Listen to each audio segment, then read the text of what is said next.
What is your purpose here? How many of you are there?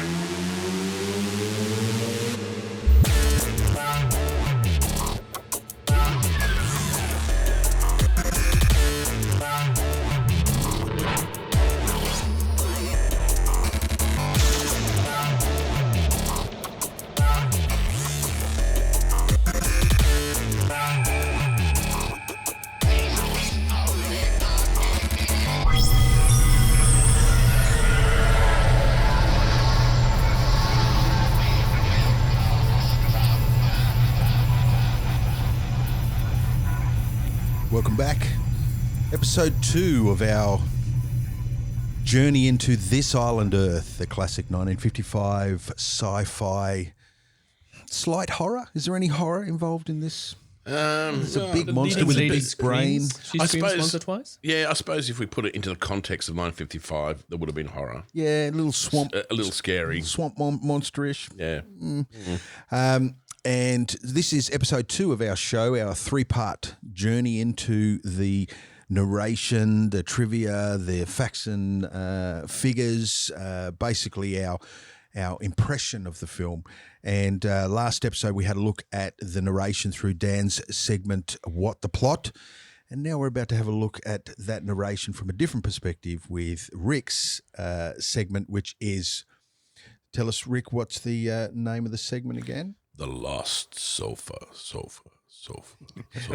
like There it. is something going down, and I can feel it. At last, welcome to you. As you no doubt have guessed, I am Morpheus. I can feel it. There is something going down, and I can feel it. Yeah, loving it. The Lost Sofa. Explain, Rick, what the Lost Sofa is as a segment for the show. Well, I guess I could best explain it through my introduction. Basically, sit down, get comfortable, find your bum groove, and we'll have a bit of story time. Nice. Any change you find the back of the sofa, you're allowed to keep. Nice. Take it away, sir. All right. Okay, so I was going to start looking at this basically through the people that actually wrote the thing. Like a lot of shows, this began with a story by Raymond F. Jones, who was a science fiction writer of the times. He wrote a lot of short fiction, short stories, which back then were very popular. I mean, it's still popular now, but back then they appeared in a lot of magazines and pulp fiction books. And he actually wrote 3 stories, which he then put together and turned into a novel, which was called The Alien Machine, which then got turned into the script, This Island Earth. So anyway, so he's credited as, Raymond F. Jones is credited as a story. A little bit about old Raymond here. I'm going to use my prehistoric paper, which I get mocked for by these odious toads I did this podcast with. Okay. What's he done? He did a lot of TV series and films. There's a personal quote, which I like. I don't believe there is a storytelling medium that can surpass science fiction, but somehow I think we're missing the boat. I like that. So he was obviously dedicated to science fiction, but didn't think probably the quality was all necessarily there. His career is actually pretty typical in the fact that he's wrote a bunch of short stories, a few novels, managed to write a few scripts, and probably like every other writer, probably struggled to make a living. He was well known. He was nominated for a Hugo Award. That's kind of like the Oscars for science fiction. Not for this story, though. No, it was for short story was for The Rat Race, and it was published in Analog Science Fiction and Fact, and was nominated for a Hugo Award back in 1966. And in 1996, he won what they have in the Hugos called the Retro Awards. You're able to vote for an old story that hasn't won an award that you think should have won an award. So he got nominated for a Retro Award later on. This short story, The Alien Machine, was first published in 1949 in Thrilling Wonder Stories and was later combined with two other stories, The Shroud of Secrecy and The Greater Conflict. Are they meant to be an actual trilogy? I got a It feeling was a trilogy or just 3 stories? I haven't actually read them myself, but it sounds like it was probably a short story he wrote, he liked, and then he turned it into a trilogy. Yeah. I'd heard somewhere that it was the story was a trilogy. Yeah. So he wrote what ended up being the novel. And so then we have the scriptwriters who come along, Franklin Cohen and George Callahan. Good old Frank, he had a bit of an interesting career. He did a bunch of films and TV between 1936 and 1995. Oh, wow. Mainly action films, although everything is in there. There's westerns, there's thrillers, there's war. Mm-hmm. A little bit of blaxploitation. Yeah, he later became more known for his blaxploitation. Mm-hmm. So, like, he's been there. I suspect probably, I don't know much about him, but he probably thought, hey, this is earning me money. They keep asking me back. That's how often writers end up in things. He did win. Oh no, he was nominated for an Oscar for The Train with Burt Lancaster. Ah, yeah.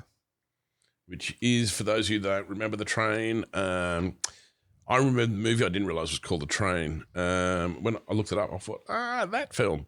It's when Burt Lancaster has to meet a whole bunch of partisans and guerrillas, and they have to hijack and destroy a train that's full of Nazi stolen art, but they have to save the art. Huh.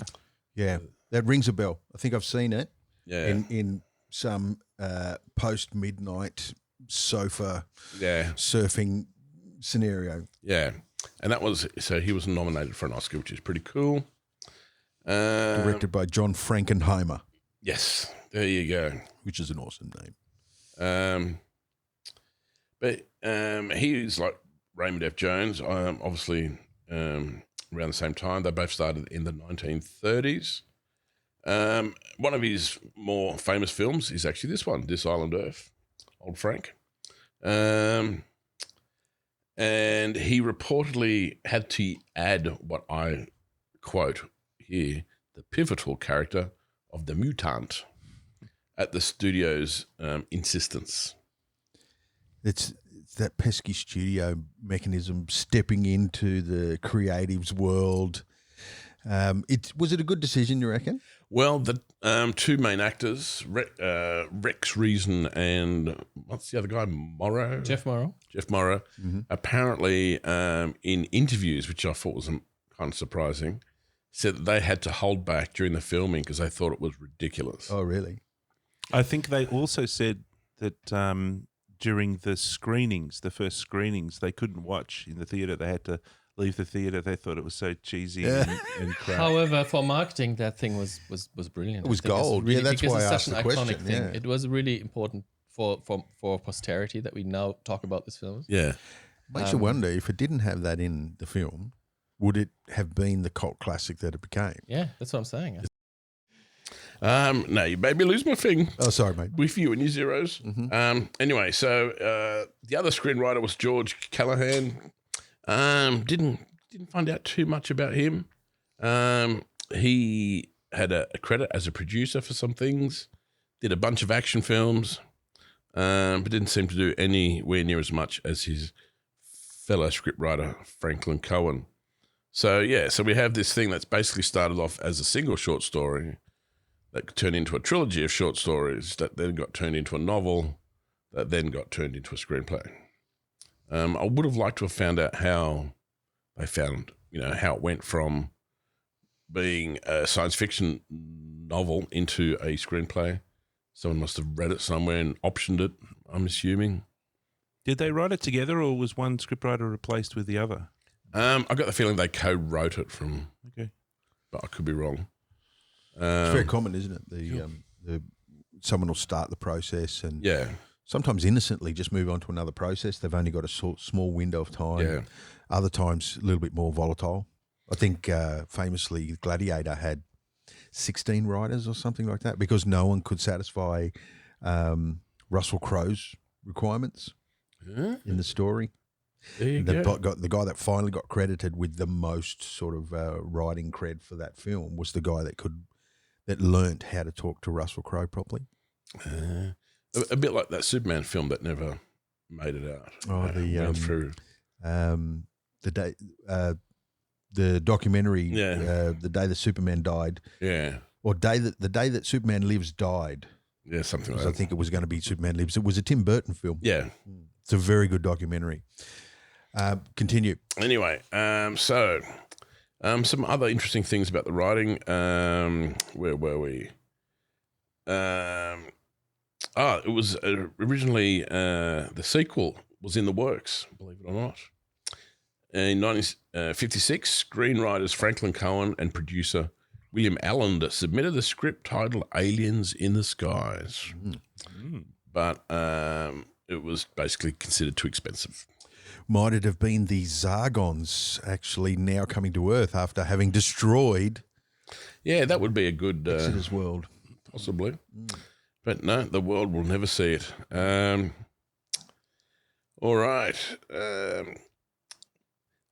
The thing that we keep going back to the mutant, that was forcefully put into the script. Yeah, the mutant. Story wise, it's it's annoying. It doesn't really serve a purpose. Which is sort of wasted, Yeah. isn't it, as a character? They basically, genetically engineered insect menial workers for their planet. But as you say, they're neither like properly evil guys because they actually belong to the what's the race? The Melicans? Metalunans. The Metalunans. Yeah, I got the sense that they were quite docile. Yeah. And the only reason why it attacked Exeter was that it was wounded. Yeah, and they were trying to escape and go against, I guess, what their home planet was supposed to be doing. And as we've spoken about before, why weren't the Zargons in there? That would have made much more sense. That would have been exciting. It's kind of a really wasted. Like it's cool, but make them the Zargons. Yep. Or make them the Zargons.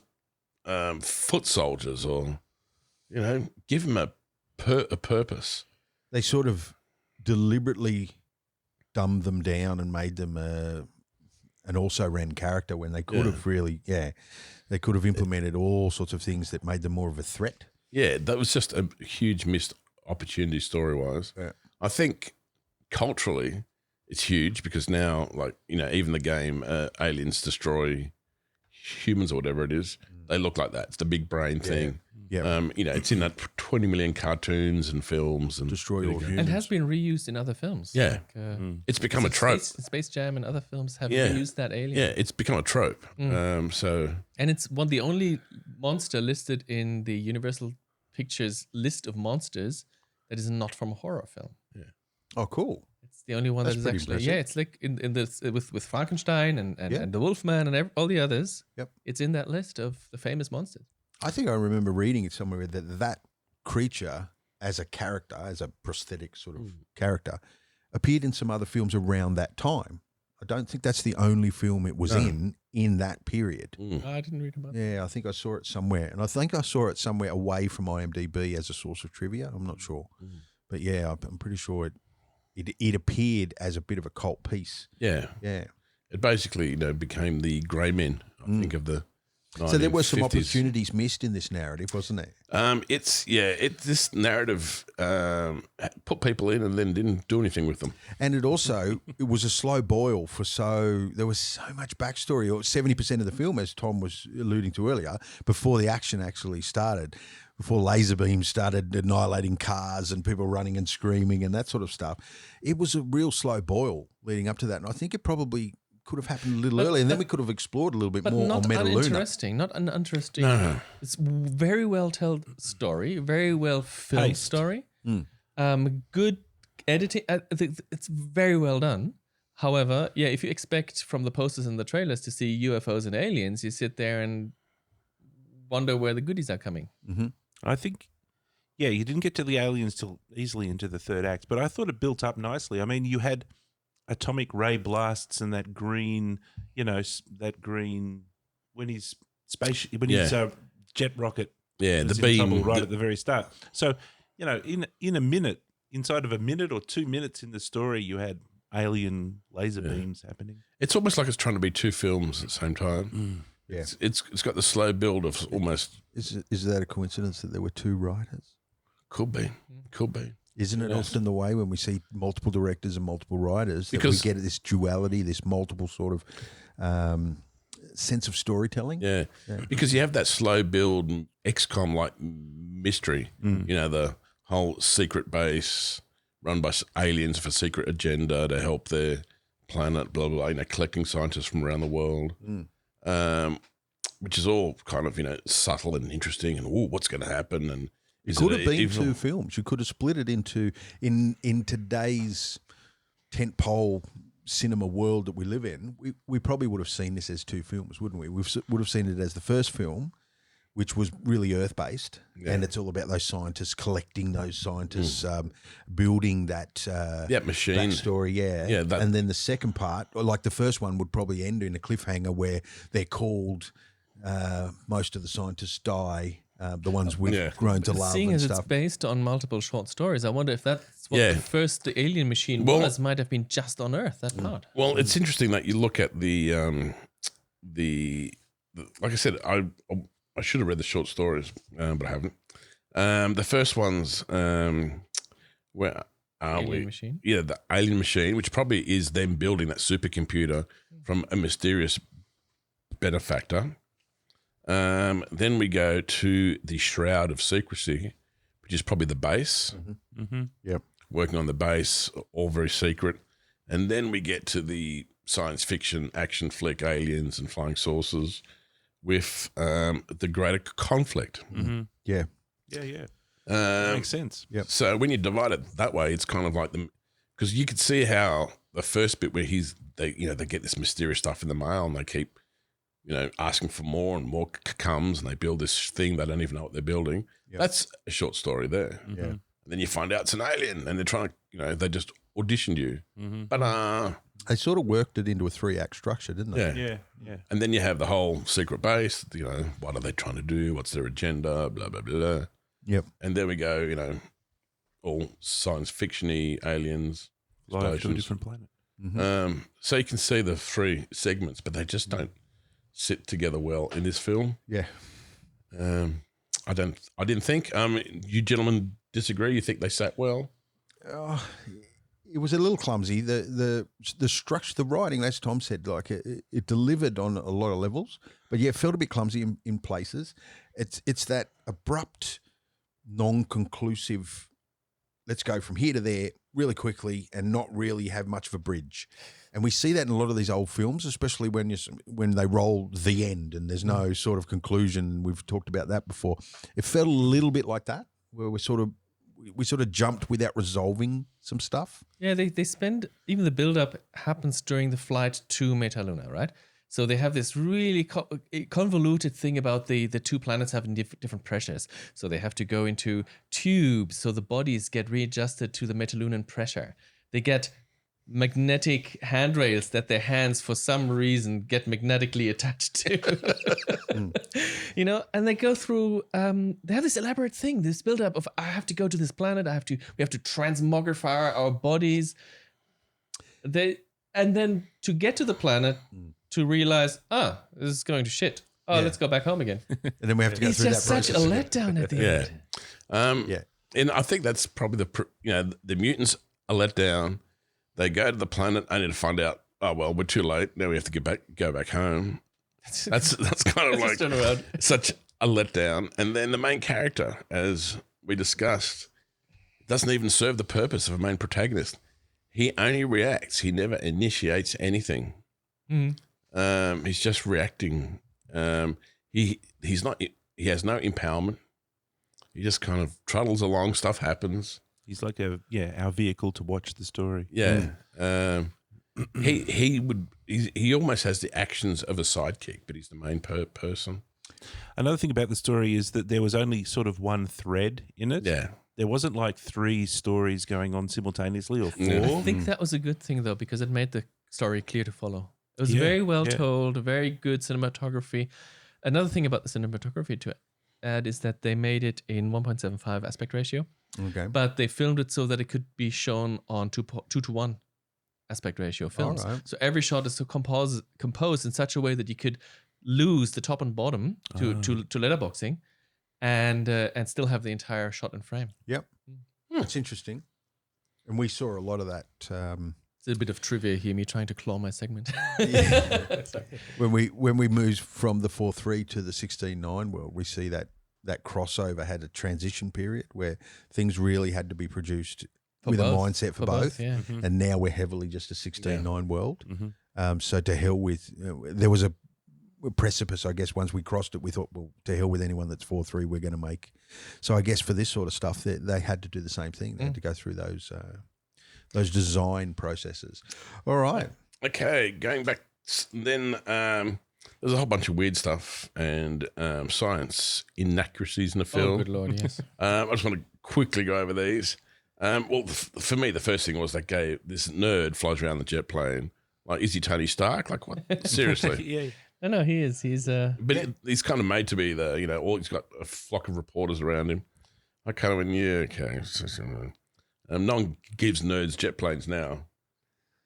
I want my jet He's plane. a playboy. I think he's one of those international playboys, that sort of daddy is a senator Yeah. Type character. I don't know. Tony Stark possibly comes from that's almost Almost, the same yeah. era, and I don't think you have hero scientists that much anymore. They're not considered the same as rock stars he is. Yeah, well, now they're the villains. Now we ignore them. What do they know? Yeah. I feel that the Earth's fine. So it is. I won't even go down that path. Also, when he's getting this, benefactor who's delivering this supercomputer and 2,400 and something parts, no one's concerned. Are they the Russians? Are they the Chinese? Is it the Russians trying to steal an American scientist?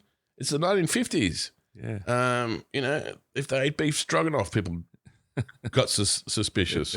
So I'm thinking they're all pretty blasé about the whole, thing. And then when Cal agrees to go on the plane, like, I'm assuming he's important to whatever project he's got.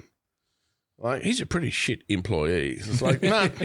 I mean, Well, he's a rock star, right? Yeah. They've already set up that he's this awesome Yep. atomic electronic physicist dude. Yep. Yeah. I'm going to disappear for about 2 weeks from my work, and when they say anything, I say, well, you know what? I went on a plane to a mysterious place. holiday stacked up. Yep. Yeah. And see how that works.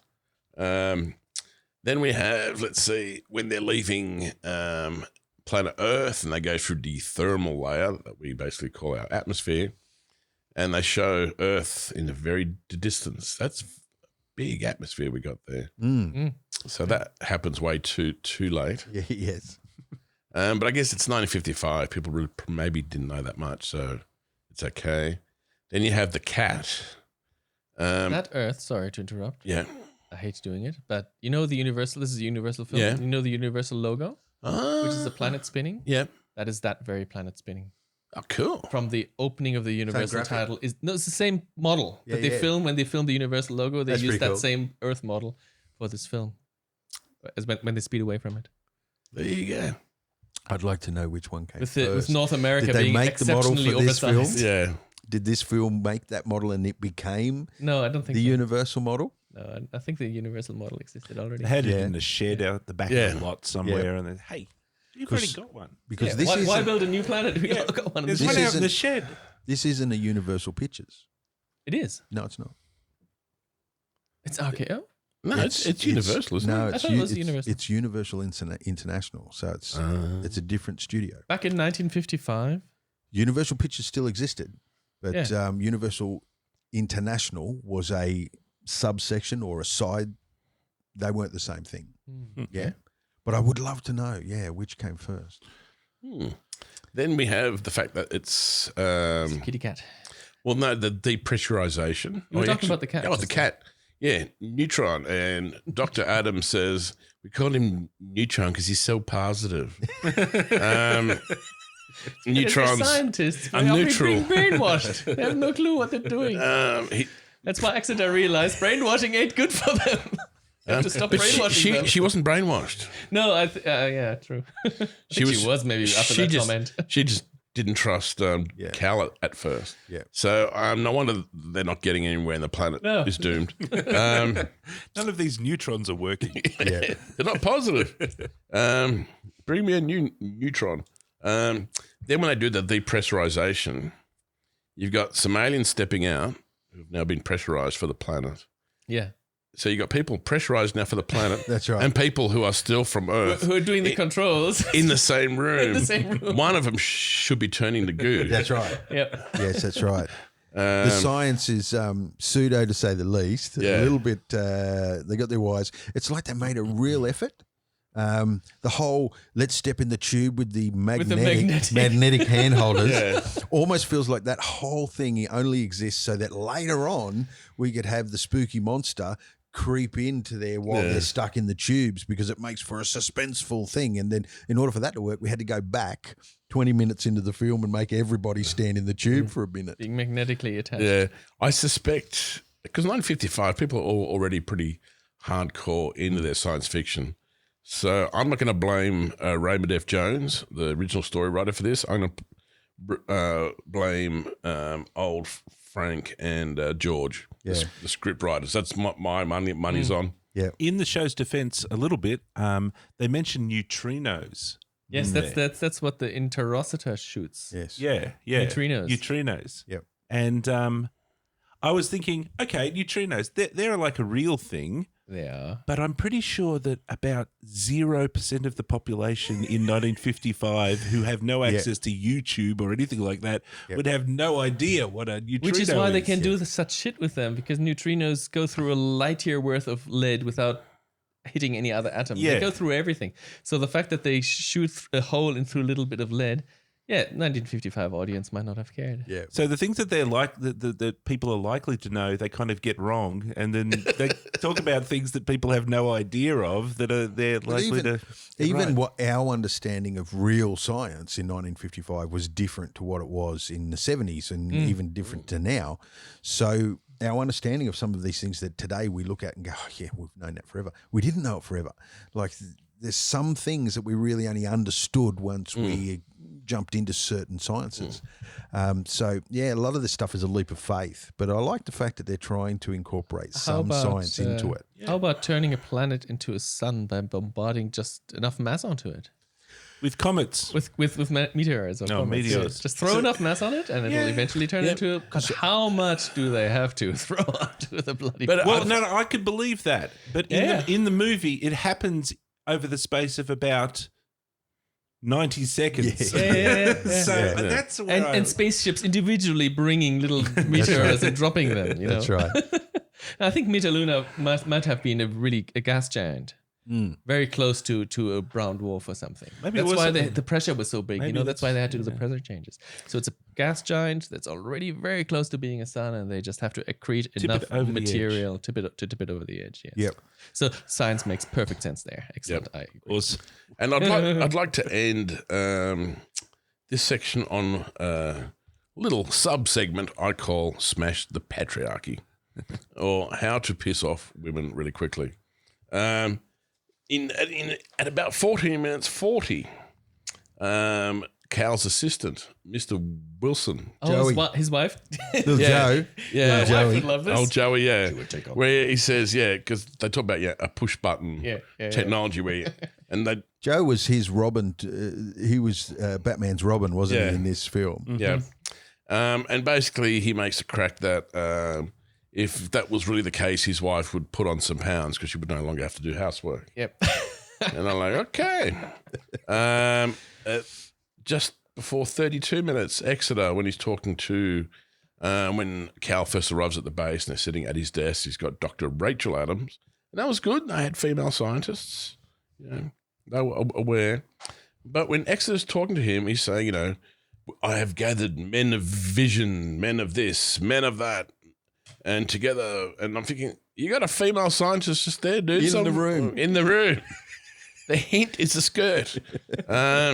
Maybe aliens can't tell. And then when they're approaching Metaluna and Dr. Cal and Dr. Rachel Adams are a bit exhausted after being In the pressurized. tube. After spending some time in a tube. And he says, as a scientist, you will want to see this. And he turns to Rachel Adams.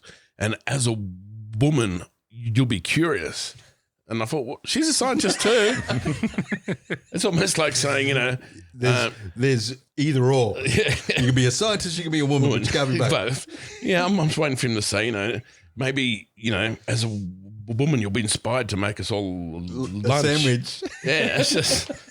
Also, several times in the film, he tells her how much of a sissy she is. And I when like that. She was a sissy. when the meteors come, she's the one who screams, "Oh my God, we're gonna die!" Where the men are saying, "Cool." Yeah, she well, and she's the one who gets clumsily falls on her face multiple times while being chased by the baton. Look, she certainly was very screamy, right? Yeah. She was very fall over and screaming. Oh, yes. yeah, and that's where I think, because I think for the audience of the time there was a horror element to it, and so they had to have the. But I liked how the doctor called her a sissy. Calls her a sissy. And I don't know. She didn't have to be a sissy. And I also read a bit of trivia where her alien clothes she has to wear, her pants were so skin tight, she couldn't wear underwear. She had to have a female assistant help put those pants on and take them off. Oh, right. Yeah, and the chairs on the UFO are weirdly designed, sort of long. Well, the rods standing with chairs. Standing chairs. Yeah. And she said, look, these are the only chairs we could actually sit on comfortably because we couldn't sit in normal chairs while we were in these costumes. Yeah. Yeah, they're the EasyJet chairs of the future. Was it Ryanair? That's Yeah. what you'll be. There's a standing room only soon. So that's our first episode of The Lost Sofa. Excellent. So the crowd goes wild. There is something going down, and I can feel it. At last, welcome to you. As you no doubt have guessed, I am Morpheus. I can feel it. There is something going down, and I can feel it.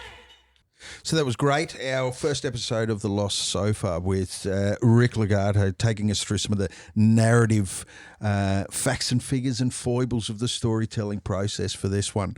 Let's move now to something that's a little dear to me, which is that space where trivia, facts, figures, the weird things that happen in production, the coincidences, the backstories, the things that really make it interesting for nerds like myself. And Tom has a brand new section called Just the Tip.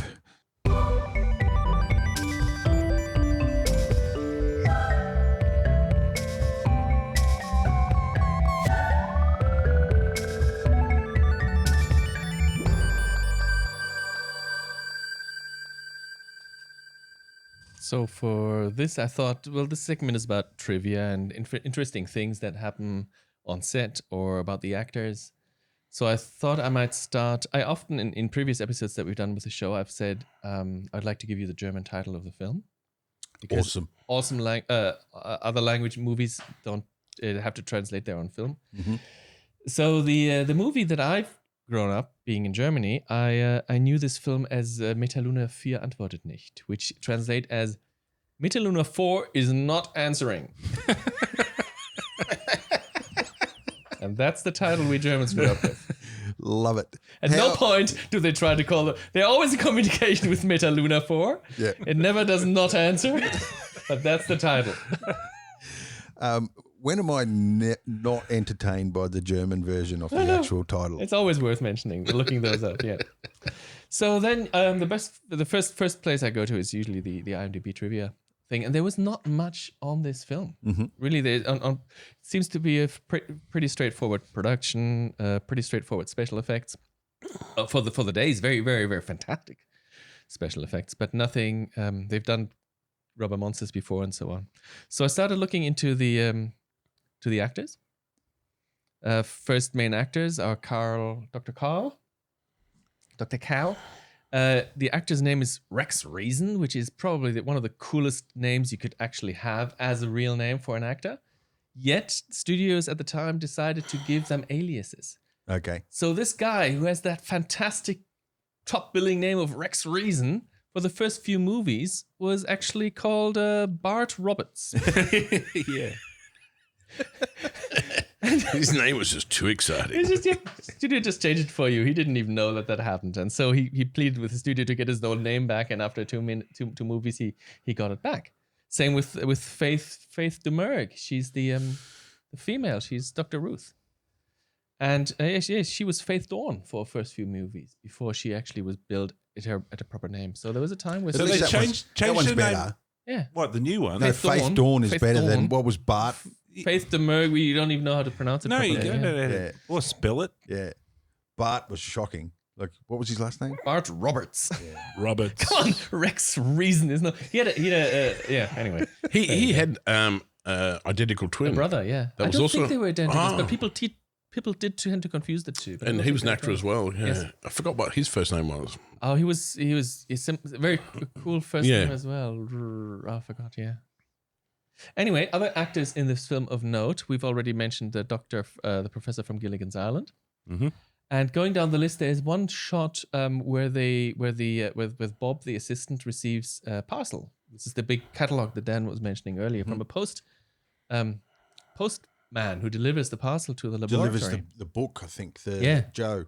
That postman is Coleman Francis, who turned out later on to make B movies of his own. In fact, probably Z movies, because he's together with Ed Wood competing for the position of the worst filmmaker Oh, of really? all time. Yeah. Coleman Francis turned out some real bad turds. As a director? As a director Okay. of science fiction movies that are incredibly boring, have stories going all over the place, no budget, took all his friends and family to be actors in the film. Uh-huh. So he made 3 movies in his time, and they were all pretty rotten films that fans love to see, just like they love to see Ed Wood films. And then, of course, the other actor of note is the Bloody Cat. Orangey. Really? Orangey is the actual name of the cat. Orangey. Orangey is the actor, the Okay. cat actor. That's its real name. His real name, And who its did stage name who is Neutron in this film. in this film is Neutron. In his very first movie, He plays the character. Okay. Plays the character of the lab cat. he plays the character of the lab of Neutron. As opposed to some of his previous roles in the lounge of the house cat. Absolutely. He's the same cat that Audrey Hepburn befriends in Breakfast at Tiffany's. You're kidding? Yeah. Well, that's a famous cat. That is a famous cat. So he's the most famous actor He's- in that film. Could be. He in this film, he it could is. be. He has a longer film career spanning longer than Rex Reason's. But just not as good a name. Orangey. Why? Because the cat's orange.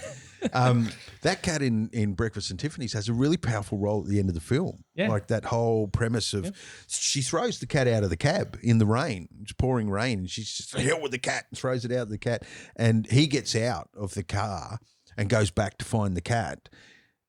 When he sort of rejects her, if that's the sort of person you are, then I don't think I'm really in love with you, sort of thing. And he gets out and goes back and looks for the fucking cat. And the final scene where they embrace and the movie ends is with the cat in between them.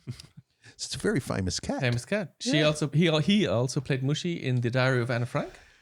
Really? Good Lord. Wow. He Gets was in The around. Incredible Shrinking Man. He did 18 movies in his lifespan, over 20 The years. owner would be fucking rolling in The it. owner because the was- cat can't spend it.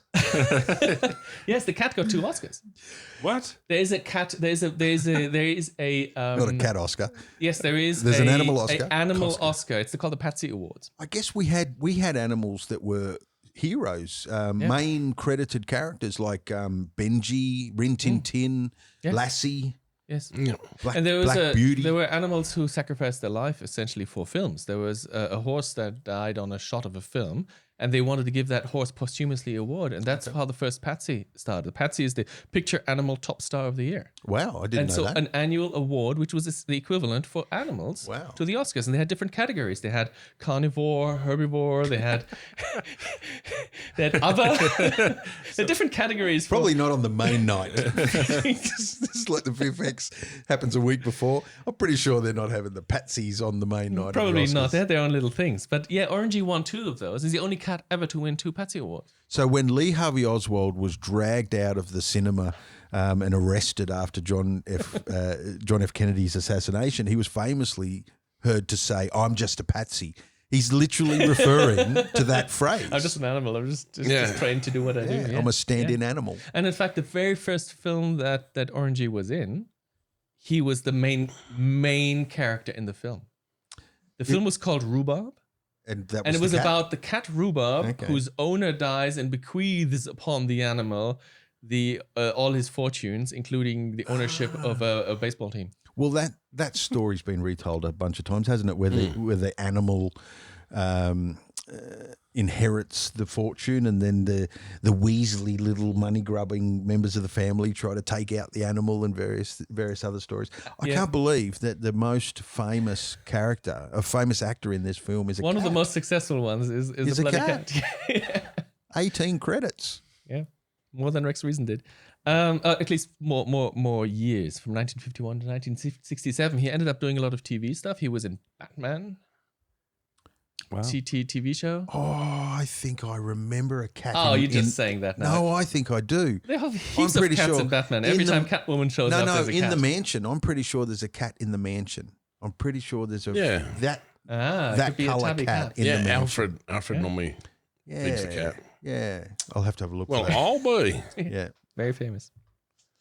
Other things that I found of interest are the aliens with the incredible foreheads. Mhm. There's this, a part in the movie where the assistant comes in, has drawn these beautiful drawings of the aliens, and he's got Exeter and his Brock, Brack. Brack. and he's got these drawings of them, and Ruth points at them and says, "Oh, look at the heads! They have these dimples in them."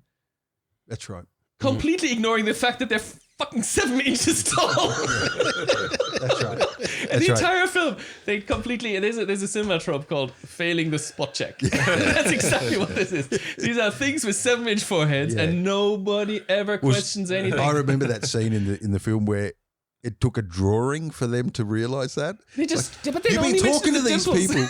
Yeah, exactly. What about the people that have been in front of you forever? And Dan Aykroyd thought that was so hilarious that he based his Coneheads Oh, the creation, Coneheads, yeah. Coneheads creation on these aliens. Oh, so wow, when he that's did pretty cool. Saturday Night Live, these are the inspiration for the Coneheads Well, because that- he thought hilarious to have these things with huge heads that nobody questions.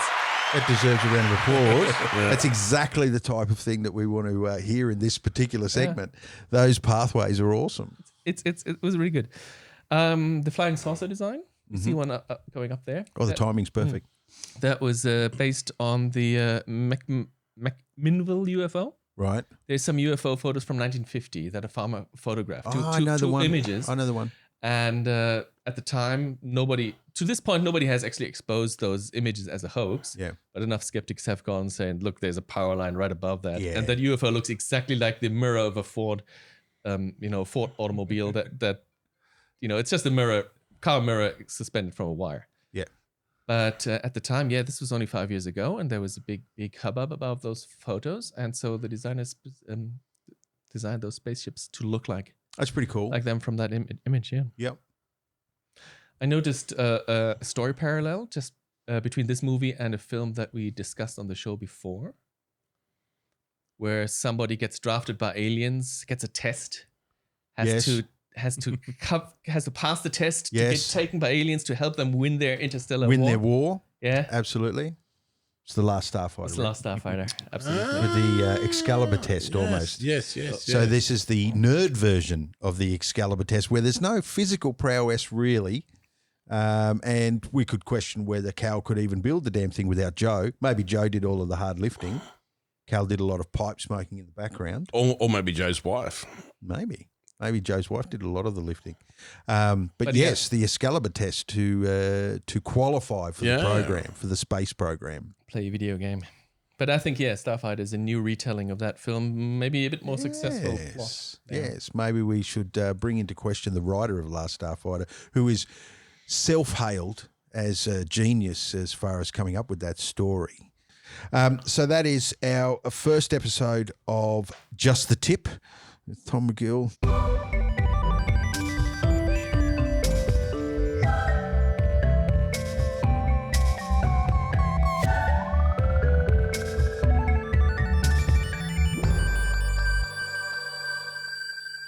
So that's the end of episode 2 of our exploration into this island, Earth. What is your purpose here?